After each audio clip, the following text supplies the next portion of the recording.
تو بھارت میں بالکل علانیہ ہندوؤں نے اعلان کر دیا ہے کہ کوئی مسلمان مسجد کے باہر اگر جمعہ والے دن رش کی وجہ سے صفیں بچھائے گا جمعہ کی نماز کے لیے تو ہم اس پہ حملہ کریں گے۔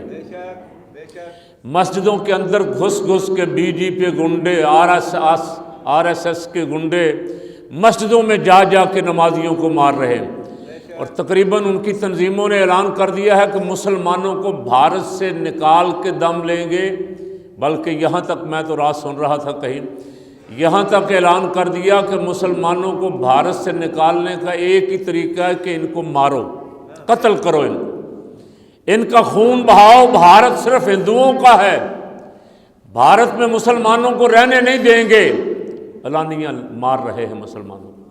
کوئی بول رہا اس پہ؟ کیوں جی؟ اگر کوئی بول رہا ہے تو مجھے بتا دیں، ابھی تک تو میں نے نہیں سنا۔ کبھی کبھی سنتا ہوں کہ کوئی برطانیہ سے کسی پارلیمنٹیرین نے کوئی آواز اٹھائی، لیکن ایک آدھا آدمی، 1 2 3 ایسے ہی، اور کسی ملک کی چھوٹی موٹی تنظیم نے، لیکن وہ جو ادارے ہم نے امن کے لیے بنائے ہوئے ہیں وہ خاموش ہیں، وہ نہیں بولے۔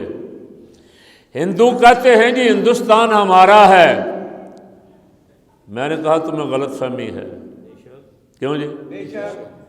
یہ ہندوستان خواجہ غریب نواز معین الدین چشتی اجمیری کا، خواجہ قطب الدین بختیار کاکی کا ہے، حضرت امام ربانی مجدد الفسانی کا ہے، اعلیٰ حضرت امام محمد رضا بریلوی نور اللہ مرقدہ، بڑے بڑے اولیاء اللہ ہندوستان کی سرزمین پہ تشریف لائے، مسجدیں قائم فرمائیں، اور انہوں نے جو نچلی ذات کے ہندو تھے، جن سے کوئی ہندو بڑی ذات کا ہاتھ بھی ملا لے تو ان کا مقدر موت بن جاتی تھی کہ ان کو مار دو، ان کو جرت کیسے ہوئی کہ انہوں نے بڑی ذات کے ہندو سے ہاتھ ملا لیا ہے؟ ان ٹھکرائے ہوں کو اگر کسی نے گلے لگایا ہے تو اولیاء اللہ نے لگایا، ہمارے بزرگوں نے لگایا۔ اور ابھی تو تازہ تازہ ہے مودی صاحب، ابھی بالکل تازہ ہے۔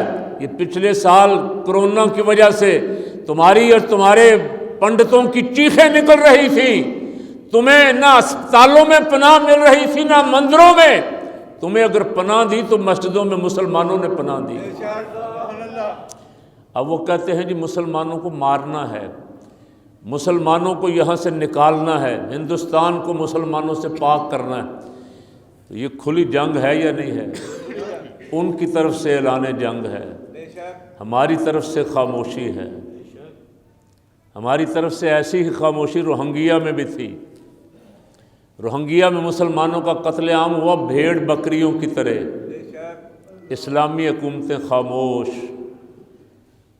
سناٹا تھا، ایک جیسے کوئی مردے ہیں، قبرستان ہے، کوئی آواز نہیں اٹھی۔